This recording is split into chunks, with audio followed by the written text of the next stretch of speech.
E aí, tudo bem? Imagina você lendo uma HQ nos anos 70, 80, 90 com o Shang-Chi, o mestre do Kung Fu. De repente você é transportado para 2021 e assiste a Shang-Chi e a Lenda dos Dez Anéis, novo filme do MCU. Esse Shang-Chi do filme faz lembrar aquele dos formatinhos? O universo e os personagens foram bem adaptados? O que é mais legal, as HQs clássicas ou o filme? Bem-vindo ao HQ que eu lia e o filme que eu vi. Antes da gente começar, curte o vídeo, se inscreve no canal, clica no sino, pede para receber todas as notificações, mostra esse vídeo, compartilha nos grupos de quadrinhos que você está participando aí. Muita gente que assiste aqui os vídeos não é inscrito, está perdendo um monte de conteúdo legal. Se inscreve para não perder. Para quem está vendo pela primeira vez esse quadro, primeiro eu mostro algumas HQs importantes com alguns personagens do filme que saíram no Brasil até o ano 2000, depois eu falo dos personagens do filme como são nas HQs, em seguida eu comparo a história do filme com as HQs e por fim eu dou a minha opinião sobre que obra é mais relevante ou interessante, as HQs clássicas ou o filme. Eu vou mostrar algumas coisas que eu tenho com Shang-Chi. A coisa mais antiga que eu tenho com ele, Heróis da TV 43 de abril de 1983. Shang-Chi e sua amada Lei Kou percebem que o M6, a organização para a qual trabalham, está corrompido e tentando matá-los. História republicada em Coleção Histórica Marvel Mestre do Kung Fu 9 da Panini, de 2019. Super Aventuras Marvel 42 de abril de 1985, Shang-Chi contra o Gato, republicada em Coleção Histórica Marvel Mestre do Kung Fu 12 da Panini, de 2020. Capitão América 132 de abril de 1990, fase final das histórias clássicas do Mestre do Kung Fu. X-Men 126 de 1999, Shang-Chi retorna em uma aventura com os X-Men. Coleção Histórica Marvel Homem-Aranha 8 da Panini de 2014, uma Marvel Team-Up do Homem-Aranha com Shang-Chi. Coleção Histórica Marvel Mestre do Kung Fu 1 de 2018, primeira aparição do Shang-Chi. Coleção Histórica Marvel Mestre do Kung Fu 2, outro embate contra o Aranha. E Coleção Histórica Marvel Mestre do Kung Fu 10 de 2019, Shang-Chi tem seu confronto final com seu pai, Fu Manchu. Será?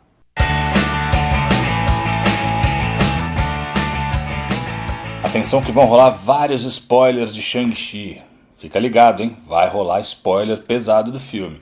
Só vou falar de personagens que existem nos quadrinhos e foram criados antes do ano 2000. A personagem da Awkwafina, a Cathy Chan, não existe nas HQs. Ela tá ali por ser uma atriz conhecida e para ser alívio cômico. Não faz sentido a personagem ser arrastada para todas aquelas situações no filme, nem ser chamada na cena pós-créditos para aquela reunião com Wong. Talvez revelem que ela tem algum propósito maior no futuro, mas até aqui não tem por que ela estar envolvida em tudo isso, foi um pouquinho forçado.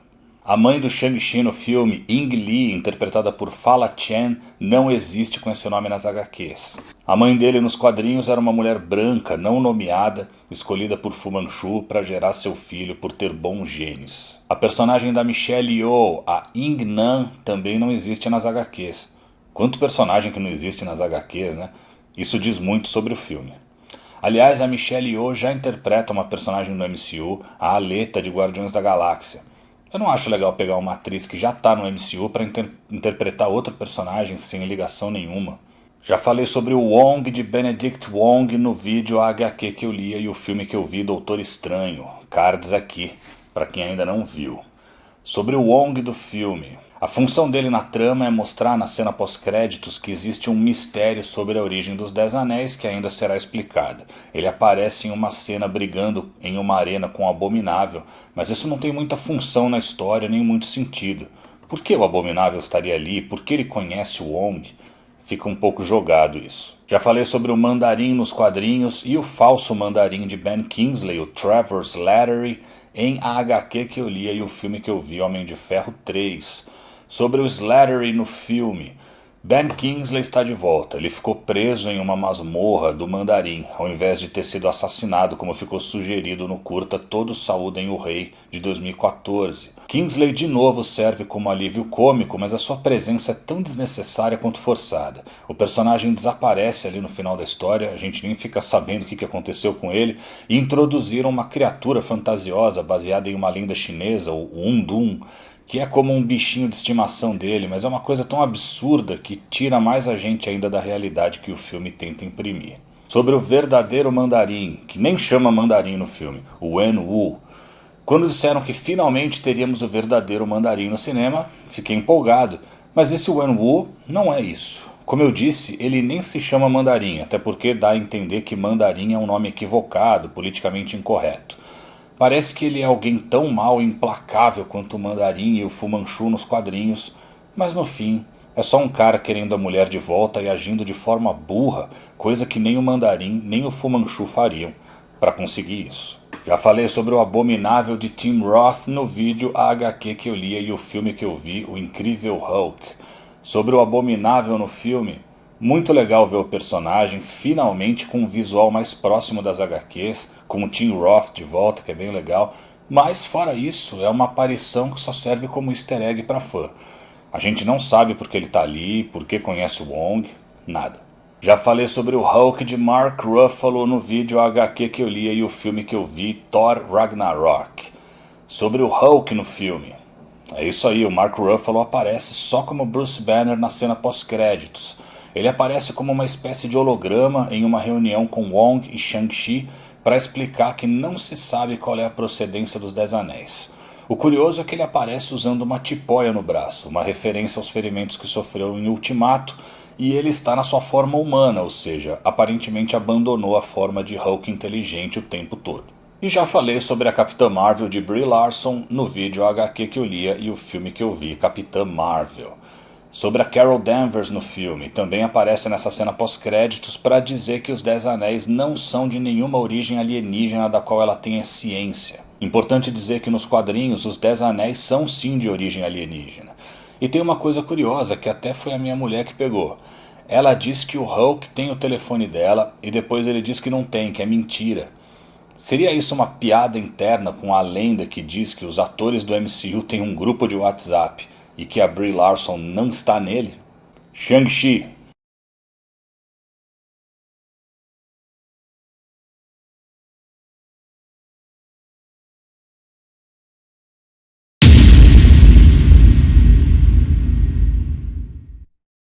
O Shang-Chi é interpretado por Simu Liu. A primeira aparição do Shang-Chi foi em Special Marvel Edition 15 de 1973. O personagem foi criado por Steve Englehart e Jim Starlin. A última vez que essa história foi publicada no Brasil, coleção histórica Marvel Mestre do Kung Fu 1 da Panini, de 2018. Nas HQs, Shang-Chi era filho de Fu Manchu, um mestre do crime, um homem frio e monstruoso que criou seu filho como se fosse uma arma mortal. Shang se volta contra o pai e foge. Ele acaba se juntando a uma organização de espionagem internacional, o MI6, e passa a trabalhar para Sir Dennis Nayland Smith, maior inimigo de Fu Manchu. O personagem foi extremamente baseado no Bruce Lee e na febre do Kung Fu que invadiu os Estados Unidos nos anos 70, e a temática de suas histórias tinha uma pegada desse tipo de filme de Kung Fu e espionagem da época. No filme, fora o nome e a relação problemática com o pai, não tem absolutamente nada que eu acabei de descrever aí no personagem. Fu Manchu foi substituído pelo Mandarim, porque Fu Manchu é um personagem de propriedade dos herdeiros do seu criador, o escritor Sax Rohmer, e não da Marvel. Achei que seria até uma boa ideia, porque o perfil dos personagens é muito parecido, e o MCU estava devendo, apresentar um Mandarim mais parecido com as HQs.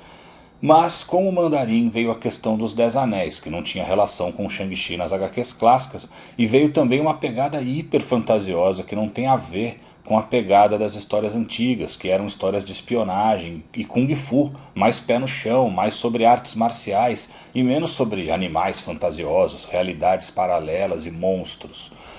Minha maior preocupação era o personagem ter superpoderes. Eu achava que o diferencial dele era ser um grande lutador e não ter poderes como parece ter atualmente nas HQs. E realmente ele não tem poderes, ele acaba dominando o poder dos 10 Anéis, que pra mim tá ok, mas tem muito problema maior que isso no filme.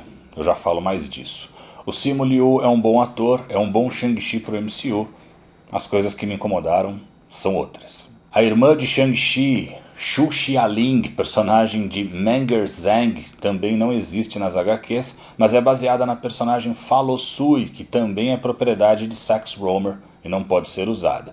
Primeira aparição da Fa Lo Sui foi em Master of Kung Fu 26 de 1975. A personagem foi criada por Sax Rohmer originalmente e adaptada para as HQs por Doug Monk e Keith Pollard. Última vez que essa história foi publicada no Brasil, coleção histórica Marvel Mestre do Kung Fu 3 da Panini, de 2018. Nas HQs, Fa Lo Sui é uma personagem ambígua, era mostrada como uma mulher perturbada pela criação rígida de Fu Manchu que se volta para o mal e trai Shang-Chi várias vezes, mesmo ele sempre tentando se aproximar dela. No filme é uma pegada parecida, é a irmã com quem ele quer uma reaproximação, mas em uma das cenas pós-créditos a gente vê que ela toma o lugar do seu pai, como a líder da Organização dos Dez Anéis. O Punho de Lâmina é interpretado por Florian Montenu. A primeira aparição do Punho de Lâmina foi em Master of Kung Fu 29 de 1975. O personagem foi criado por Doug Monk e Paul Gulacy. A última vez que essa história foi publicada no Brasil, CHM Mestre do Kung Fu 3 também. Nas HQs, o Punho de Lâmina era um assassino e guarda-costas de Carlton Velcro, um dos criminosos que Shang-Chi enfrentou em suas aventuras. No filme é a mesma coisa, mas ele serve ao Mandarim, pai de Shang-Chi. Eu gostei do visual do personagem, mas ele é isso, é um capanga. Serve bem a trama e tem boas cenas de luta. O Agente da Morte é interpretado por Andy Lay. A primeira aparição do Agente da Morte foi em Master of Kung Fu 115 de 1982. O personagem foi criado por Doug Monk e Gene Day. A história foi publicada no Brasil em Capitão América 126 de abril, em 1989. Nas HQs, o Agente da Morte, chamado Li Xinglin, era um agente do MI6 que tinha métodos muito brutais. Depois a gente vê que ele é um agente duplo, a serviço de Fu Manchu. No filme, ele é outro capanga do Mandarim, o homem que treinou Shang-Chi quando criança. O personagem nem abre a boca, só tem um visual legal. Tem um personagem no filme que é um dragão chamado Grande Protetor. Esse personagem não existe nas HQs. O dragão relacionado aos Dez Anéis que existe nas HQs é o Fin Fang Foom, mas não está claro se o Grande Protetor é uma referência a ele. De qualquer forma, como não devemos ver o Fin Fang Foom com esse nome no cinema, já que dizem que é um nome ofensivo, estereotipado, vamos falar dele aqui.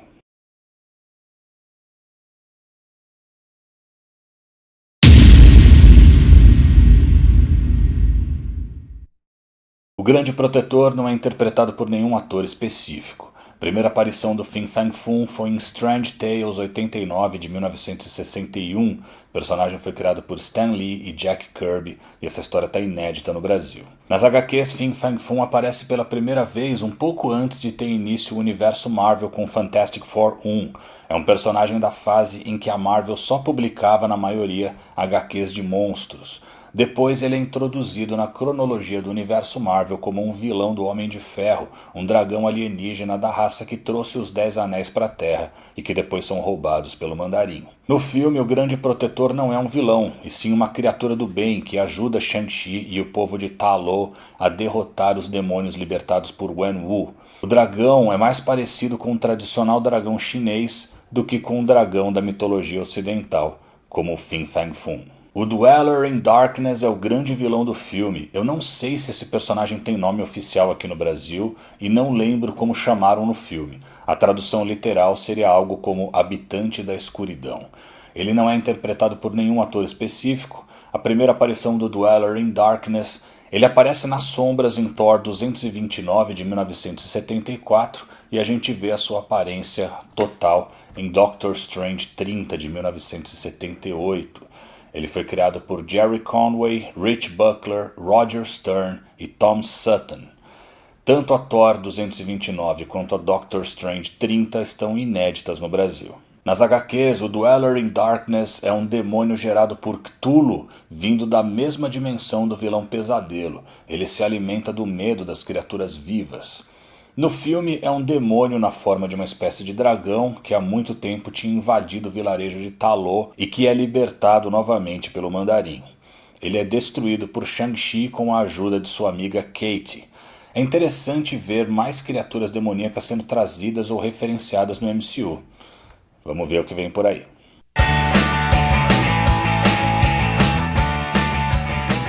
Shang-Chi é um rapaz vivendo como manobrista em São Francisco até ser atacado pelo Punho de Lâmina e outros capangas. Ele então revela a sua amiga Cat, que é filho de Wen-Wu, líder da Organização dos Dez Anéis.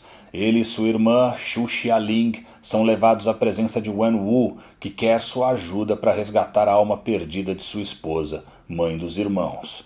Mas os objetivos de Wen-Wu podem libertar um grande mal sobre a Terra, e Shang-Chi precisa impedir. Nas HQs clássicas, pouco se vê aspectos sobrenaturais ou sobre-humanos.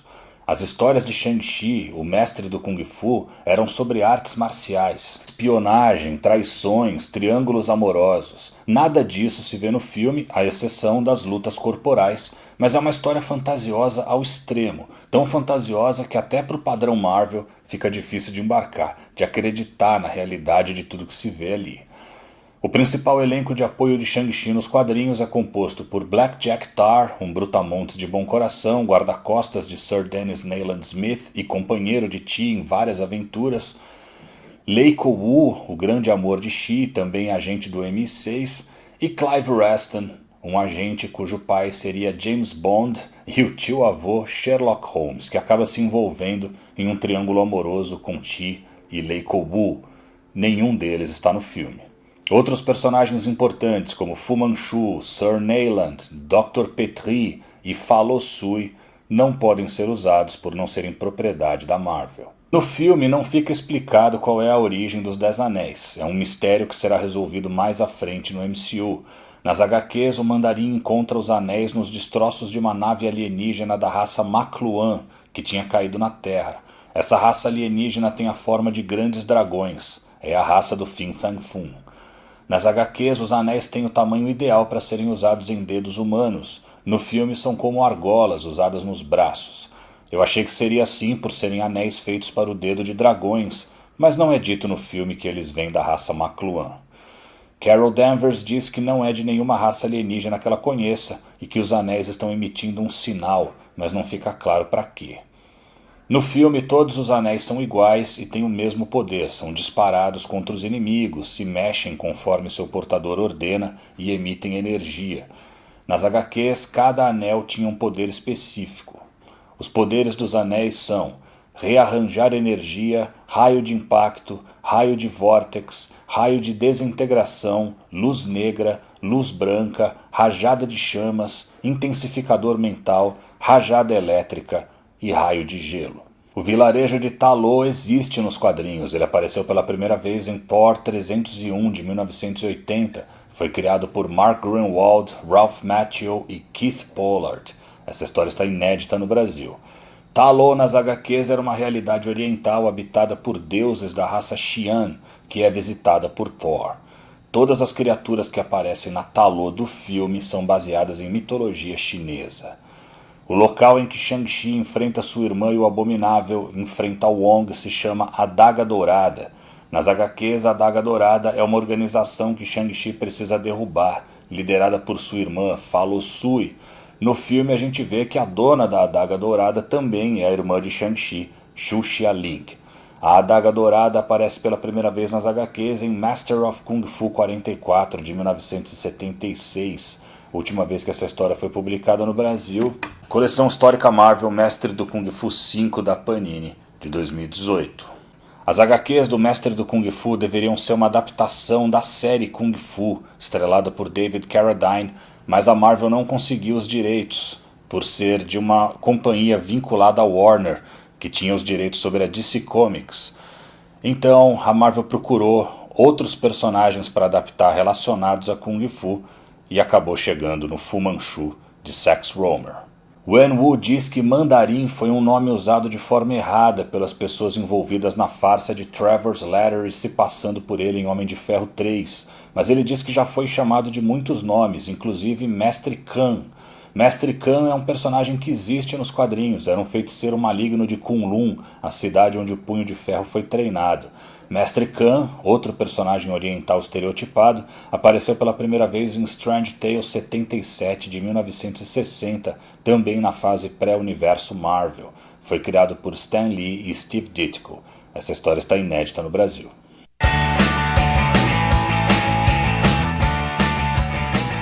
que é melhor? As HQs clássicas com o Mestre do Kung Fu ou o filme Shang-Chi e a Lenda dos 10 Anéis? Eu sempre começo esses vídeos do HQ que eu lia do mesmo jeito. Imagina você nos anos 80 e 90 lendo uma HQ clássica e de repente você vem para a época atual e assiste ao filme. Bom, no caso de Shang-Chi, eu acho que qualquer um que cresceu lendo as HQs na Heróis da TV, depois Super Aventuras Marvel e Capitão América diria: isso é Shang-Chi?